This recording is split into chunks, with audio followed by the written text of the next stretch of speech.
Assalamualaikum warahmatullahi wabarakatuh.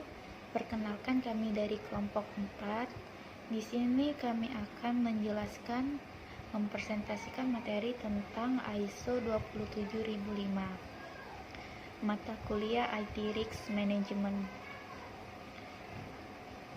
Perkenalkan, nama saya Masai Sauda Monika. Materi yang pertama akan disampaikan oleh saya sendiri. Oke, baiklah. Kita lanjut ke materi. Selamat menyimak.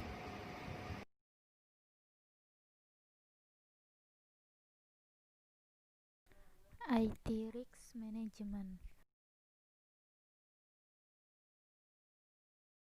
International Standard ISO 27005.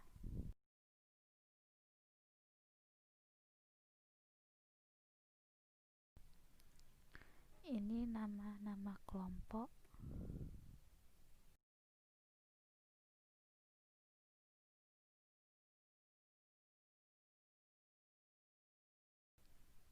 Oke, saya akan menjelaskan mengenai ISO atau IEC 27005.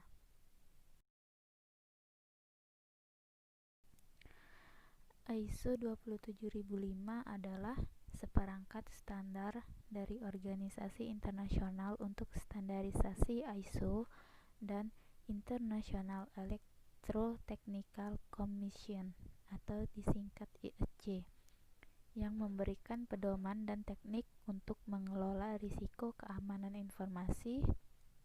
ISO atau IEC 27005 dirancang untuk membantu penerapan keamanan informasi berdasarkan pendekatan manajemen risiko.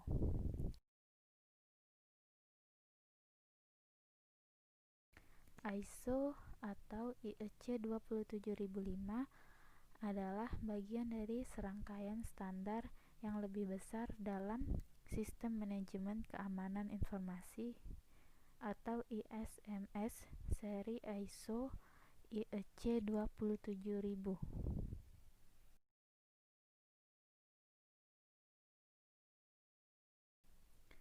Dalam kelompok standar ISO 27000 terdaftar ISO sebagai ISO 27005 manajemen risiko keamanan. Standar ISO IEC 27001 dan ISO IEC 27002 berfungsi sebagai dasar untuk memahami sepenuhnya ISO IEC 27005. Edisi ketiga ISO atau IEC 27005 diterbitkan pada tahun 2018 dan edisi keempat ada pada tahap draft.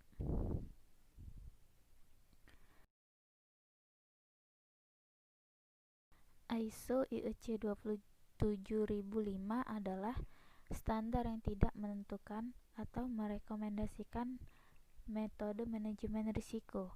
Ini melibatkan proses yang stabil yang terdiri dari urutan aktivitas yang terstruktur.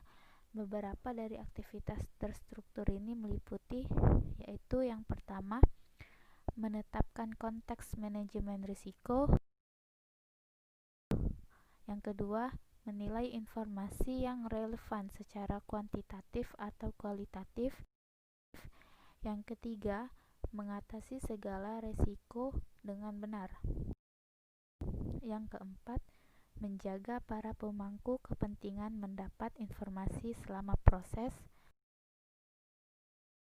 Yang kelima, pengiriman produk dan layanan dengan cara yang terorganisir dan konsisten. Dan yang keenam, fasilitasi perdagangan dengan tetap mematuhi peraturan dan perundang-undangan. Tujuan standar ISO IEC 27005. Tujuan utamanya adalah untuk meningkatkan manajemen risiko keamanan informasi atau ISMS di perusahaan atau organisasi manapun. Standar ISO IEC 27005 terutama berlaku untuk perusahaan. Meskipun ini berguna untuk semua jenis organisasi yang ingin meningkatkan sistem manajemen keamanan informasi (ISMS). Selain itu, ini menyiratkan metodologi khusus untuk setiap masalah keamanan informasi. Perusahaan dan organisasi dengan masalah SMKI dapat berfokus pada faktor individu seperti cakupan aktual SMKI atau sektor komersial industri itu sendiri daripada menerapkan seluruh metodologi standar. Manfaat ISO IEC 27005. Sertifikat ISO IEC 27005 dapat diperoleh untuk mendapatkan keuntungan tertentu. Misalnya, keterampilan yang diperoleh dari sertifikasi ini dapat digunakan untuk mendukung implementasi yang efektif dari proses manajemen risiko keamanan informasi dalam suatu organisasi. Sertifikat juga dapat memberikan kemampuan untuk mengelola keamanan informasi dan tim manajemen risiko, serta kemampuan untuk mendukung organisasi untuk menyelaraskan tujuan SMKI dengan tujuan proses ISRM. Selain itu, pengetahuan yang diperoleh dapat digunakan untuk mengelola proses manajemen risiko keamanan informasi secara bertanggung jawab dan memastikan kepatuhan dengan persyaratan hukum dan peraturan. Dewan Evaluasi dan Sertifikasi Pribadi (PECB) adalah organisasi yang menyediakan pelatihan ISO.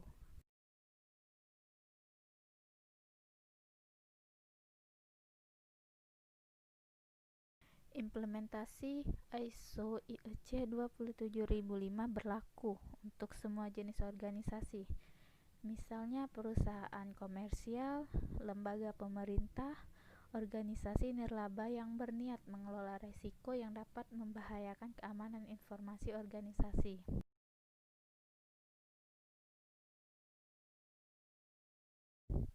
Support pengetahuan tentang konsep, model, proses, dan terminologi yang dijelaskan dalam ISO IEC 27001 dan ISO IEC 27002 penting untuk melengkapi pemahaman tentang ISO IEC 27005.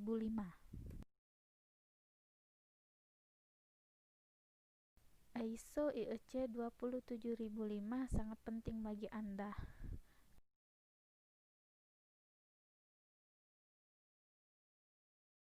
Untuk memungkinkan dapat memperoleh keterampilan dan pengetahuan yang diperlukan untuk memulai penerapan proses manajemen risiko keamanan informasi. Oleh karena itu, mampu mengidentifikasi, menilai, menganalisis, mengevaluasi, dan menangani berbagai risiko keamanan informasi yang dihadapi oleh organisasi. Selain itu, memungkinkan untuk mendukung organisasi dalam memprioritaskan risiko dan melakukan tindakan yang tepat untuk mengurangi dan memitigasinya.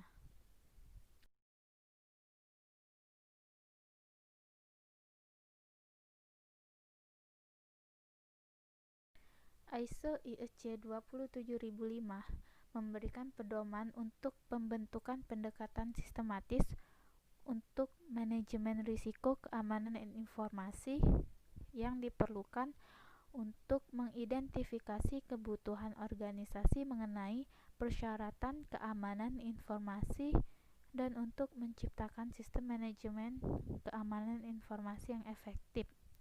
Selain itu, standar internasional ini mendukung konsep ISO IEC 27001 dan dirancang untuk membantu penerapan keamanan informasi yang efisien berdasarkan pendekatan manajemen risiko. Praktik terbaik manajemen risiko untuk ISO 27005.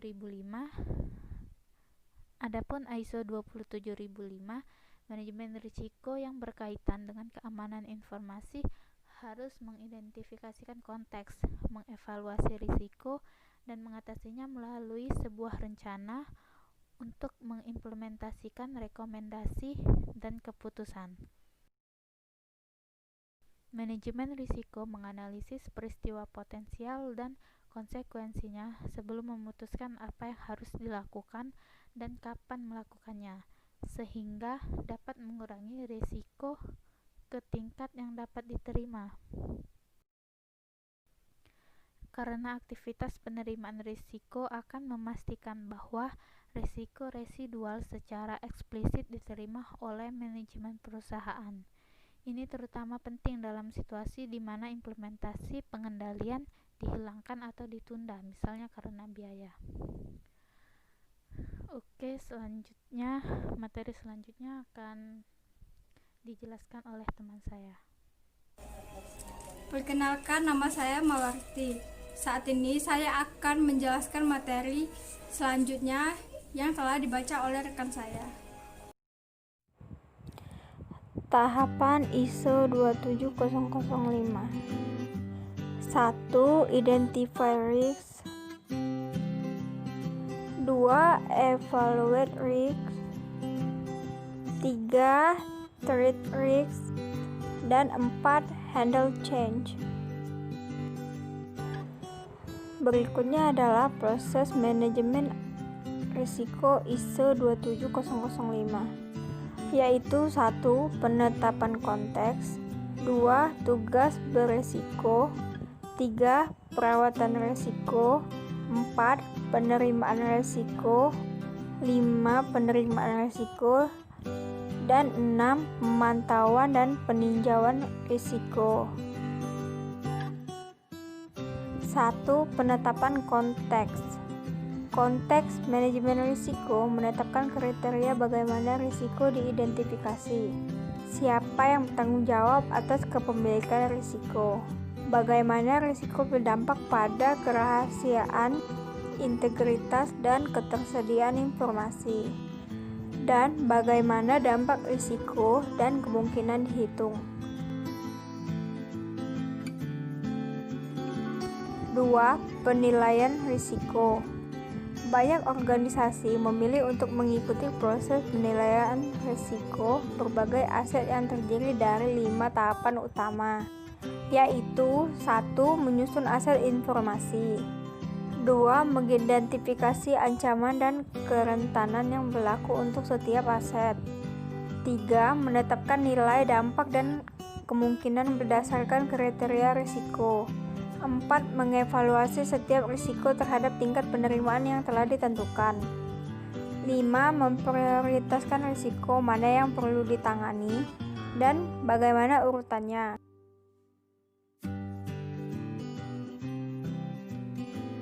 3. Perlakuan risiko.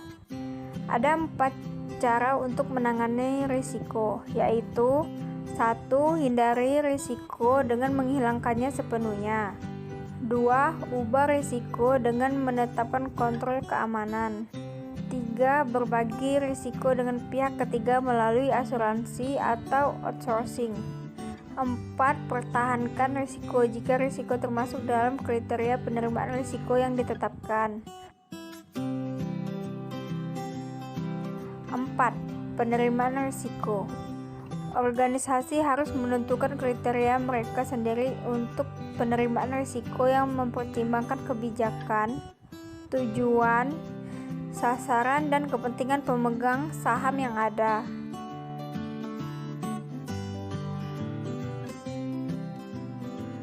5. Komunikasi dan konsultasi risiko.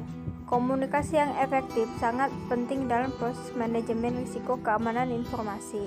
Ini memastikan bahwa mereka yang bertanggung jawab untuk menerapkan manajemen risiko memahami dasar pengambilan keputusan dan mengapa tindakan tentu diperlukan. Berbagi dan bertukar informasi tentang risiko juga memfasilitasi kesepakatan antara pengambilan keputusan dan pemangku kepentingan lainnya tentang cara mengelola risiko. 6. Penerimaan risiko. Risiko tidak statis dan bisa berubah secara tiba-tiba. Oleh karena itu, mereka harus terus dipantau untuk mengidentifikasi perubahan dengan cepat dan mempertahankan gambaran lengkap tentang gambaran risiko.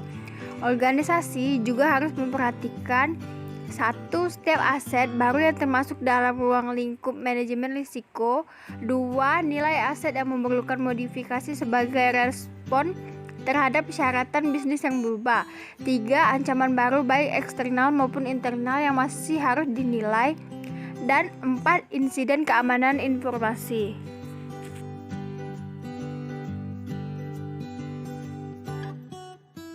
Contoh identifikasi risiko keamanan informasi menggunakan ISO 27005 pada sebuah perguruan tinggi swasta di Surabaya, ISO IEC 27005.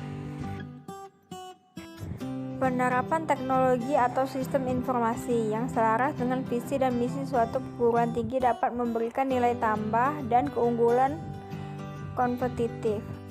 Informasi dalam bentuk digital yang dihasilkan dari penerapan TI atau SI tersebut merupakan aset yang sangat berharga. Aset yang dimiliki harus dijaga dan dilindungi dari risiko. Penelitian ini bertujuan untuk melakukan identifikasi risiko keamanan informasi menggunakan ISO 27005 pada sebuah perguruan tinggi swasta di Surabaya. Hal ini dilakukan karena adanya beberapa kejadian yang dialami PTS tersebut. Salah satunya berupa peretas website yang digunakan untuk layanan akademik, sehingga mengakibatkan terganggunya layanan bagi sivitas akademik. Identifikasi risiko dilakukan untuk mengetahui potensi kerugian yang menyebabkan terjadinya kerugian sehingga dapat dilakukan tindakan pengaman yang bersifat pencegah, deteksi maupun koreksi. Hasil berupa dokumentasi identifikasi risiko keamanan informasi dan rekomendasi kontrol yang sesuai kebutuhan. Adanya ancaman yang pernah terjadi di beberapa bank yang telah menerapkan sistem informasi yang berbasis komputer mengakibatkan kerugian cukup besar bagi bank tersebut.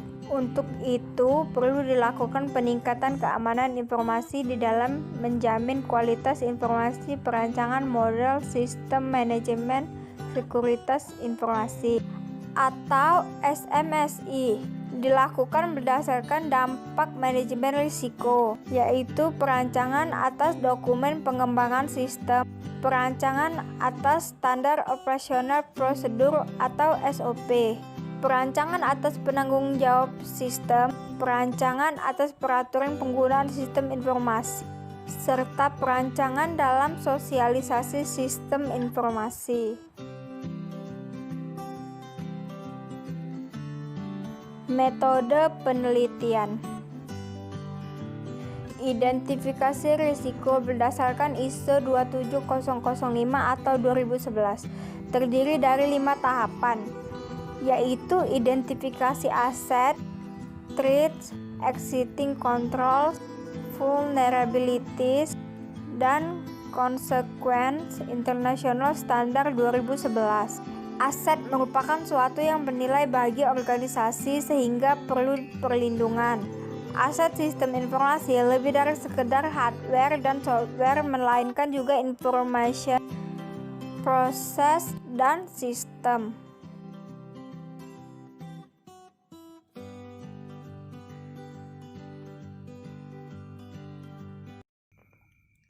Assalamualaikum warahmatullahi wabarakatuh. Perkenalkan, nama saya Oki Arya. Baiklah, kali ini saya akan melanjutkan materi yang telah dijelaskan oleh rekan-rekan saya sebelumnya. Terima kasih.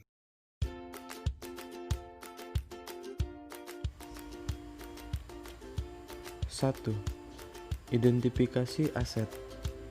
Tahap pertama adalah identifikasi aset yang harus dilakukan pada level rincian yang sesuai sehingga memberikan cukup informasi untuk penilaian risiko. Level rincian yang digunakan pada identifikasi aset akan mempengaruhi jumlah mulai identifikasi aset, identifikasi threats, identifikasi existing control, pembuatan laporan hasil penelitian selesai, identifikasi vulnerabilities, identifikasi consequence, keseluruhan informasi yang dikumpulkan selama penilaian risiko.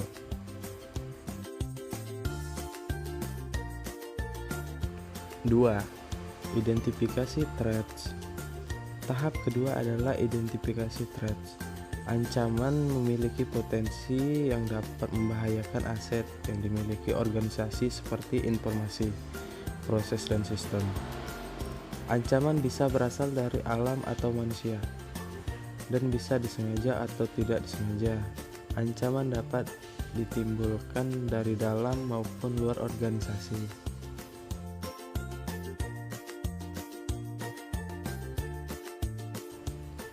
3. Identifikasi exiting control. Identifikasi exiting control harus dilakukan untuk menghindari pekerjaan berulang atau biaya yang tidak perlu, misalnya dalam duplikasi kontrol.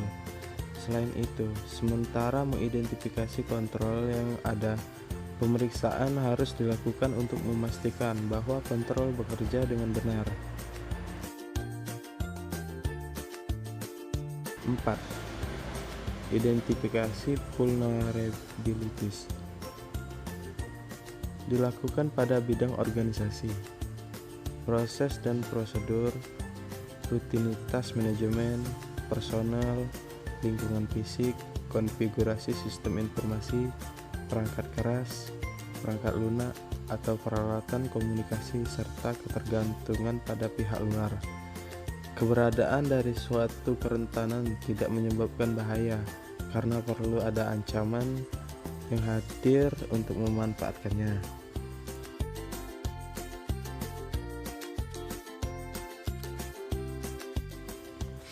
5. Identifikasi consequence. Tahap terakhir adalah identifikasi consequence, yang dilakukan untuk mengetahui kerusakan atau konsekuensi pada organisasi yang dapat disebabkan oleh skenario insiden. Sebuah skenario insiden adalah deskripsi ancaman yang mengeksploitasi kerentanan tertentu atau serangkaian kerentanan dalam insiden keamanan informasi. Konsekuensi dapat berupa kehilangan efektivitas, kondisi operasi yang merugikan, kerugian bisnis, reputasi, kerusakan, dan lain sebagainya. Konsekuensi bisa jadi bersifat sementara atau mungkin permanen, seperti dalam kasus perusak aset. Suatu organisasi dapat melakukan identifikasi konsekuensi operasional dari skenario insiden dalam hal atau namun tidak terbatas pada A. Investigasi dan waktu perbaikan, B. Waktu atau kerja yang hilang, C. Peluang yang hilang, D. Kesehatan dan keselamatan, E.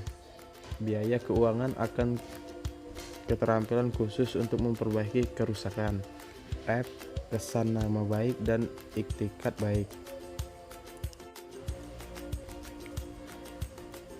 Hasil pembahasan. Tabel 1 menyajikan aset yang dimiliki PTS yang diklasifikasikan menjadi aset utama dan aset pendukung. Sedangkan tabel 2 menyajikan identifikasi threats terhadap aset yang dimiliki PTS beserta penyebab dan sumber ancamannya.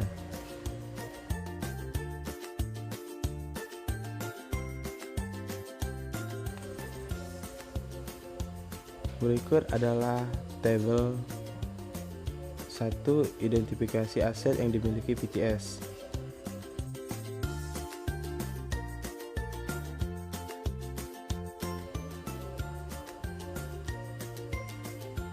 Kemudian tabel kedua, identifikasi threats.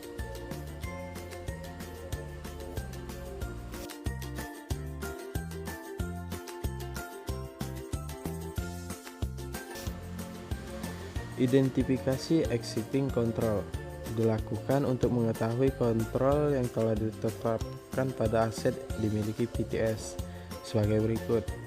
A. Aplikasi pelayanan online, SIM, VTS.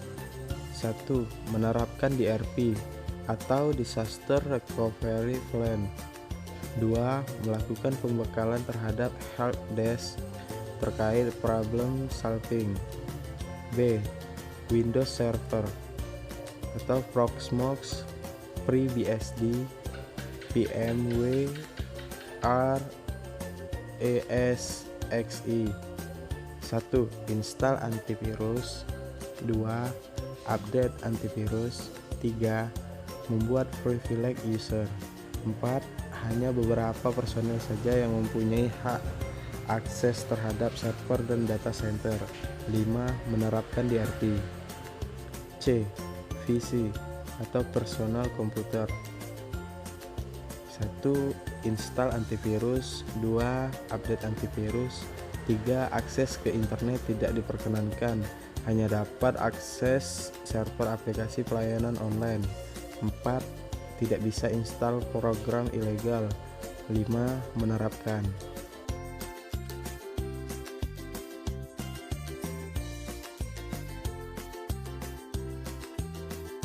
D. Stroke Server. 1. Menerapkan SMKI atau Sistem Manajemen Keamanan Informasi. 2. Ditempatkan di data center yang sudah memenuhi standar keamanan. E. Database Server. 1. Menyusun konfigurasi standar keamanan informasi.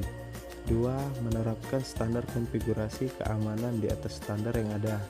3. Ditempatkan di data center yang sudah memenuhi standar. 4. Menerapkan DRP. F.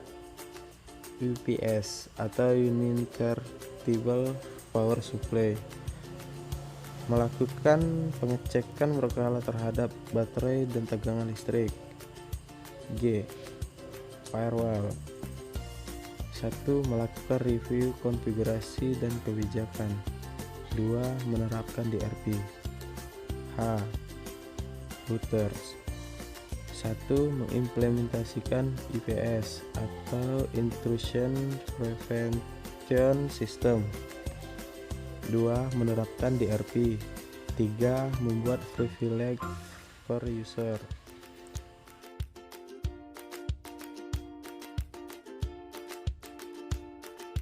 Identifikasi vulnerabilities dilakukan untuk mengetahui kerentanan yang dapat terjadi pada aset yang dimiliki sebagai berikut. A. Aplikasi pelayanan online SIM VTS. 1. Pengendalian dokumen belum diterapkan dengan baik. 2. Proses rekrutmen kurang memadai. B. Windows Server atau Proxmox, FreeBSD, VMware, ESXi. 1. OS bajakan. 2. Tidak ada antivirus. 3. Database antivirus tidak update. 4. Sistem otomatis logout otomatis tidak jalan. C. PC atau personal komputer. 1. OS bajakan. 2. Tidak ada antivirus. 3. Database antivirus tidak update. D. Stroke server dan database server sharing password dengan pengguna yang tidak diotorisasi. E. UPS atau Uninterruptible Power Supply. Terlalu banyak backup perangkat keras. F. Router. 1. Konfigurasi network belum sepenuhnya diterapkan. G. Firewall. 1. Konfigurasi firewall default tidak disesuaikan. 2. Konfigurasi network belum sepenuhnya disesuaikan.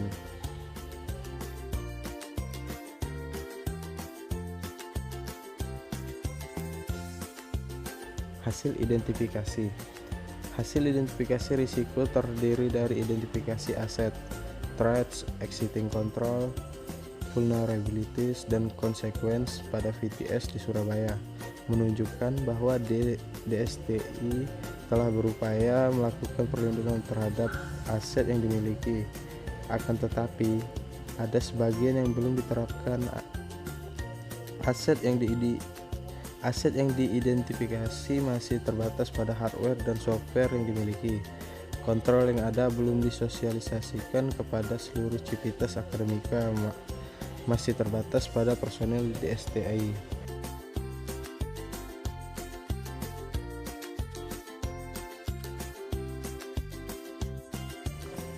Kesimpulan dan saran. Hasil penelitian berupa dokumentasi identifikasi risiko keamanan informasi berdasarkan ISO 27005 atau 2011. Identifikasi risiko dilakukan untuk mengetahui potensi kerugian dan penyebab terjadinya kerugian sehingga dapat dilakukan tindakan pengamanan yang bersifat pencegahan, deteksi maupun koreksi. Penelitian ini merupakan tahap awal dalam melakukan risk assessment menggunakan ISO 27005-2011. Selanjutnya dapat dilakukan risk analysis dan risk evaluasi menggunakan ISO 27005-2011. Terima kasih, sekian dari kelompok kami. Lebih dan kurangnya kami mohon maaf. Wassalamualaikum warahmatullahi wabarakatuh.